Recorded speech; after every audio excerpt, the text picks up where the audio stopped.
Hi అండి. ఈరోజు మనం చామ దుంపలతో పులుసు చేసుకుందాం. ముందుగా దుంపలు క్లీన్ చేసుకుని కుక్కర్లో వేసుకుని వాటర్ వేసుకుని ఒక 3 విజిల్స్ వచ్చే వరకు ఉడకపెట్టుకోవాలి.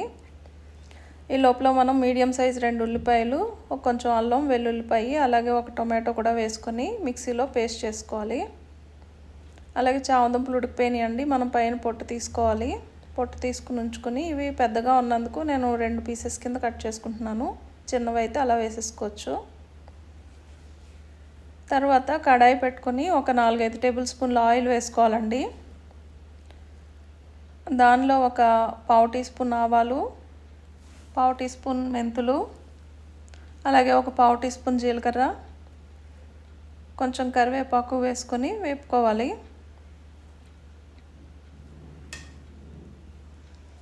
అవి ఫ్రై అయిన తర్వాత మనం చేసుకున్న ఆనియన్ పేస్ట్ ఉంది కదండి, అది వేసుకోవాలి.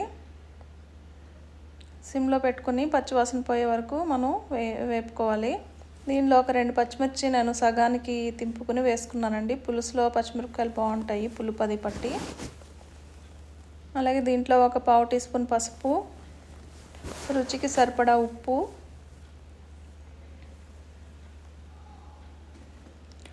అలాగే 1.5 టీ స్పూన్ వచ్చి కారం,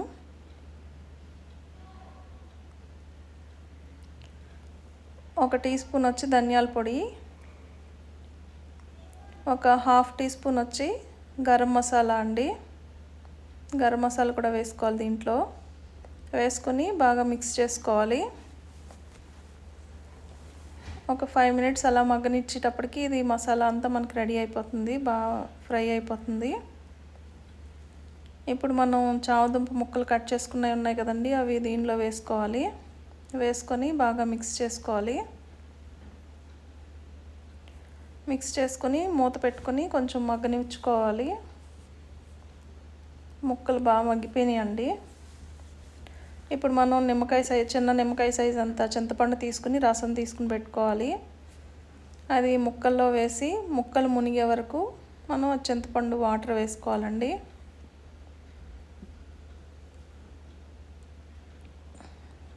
వేసుకుని దీంట్లో నేను ఒక హాఫ్ టీ స్పూన్ వచ్చి బెల్లం కూడా వేసుకున్నాను. పులుసులోకి బెల్లం వేసుకుంటే కొద్ది లైట్గా బాగుంటుంది టేస్ట్.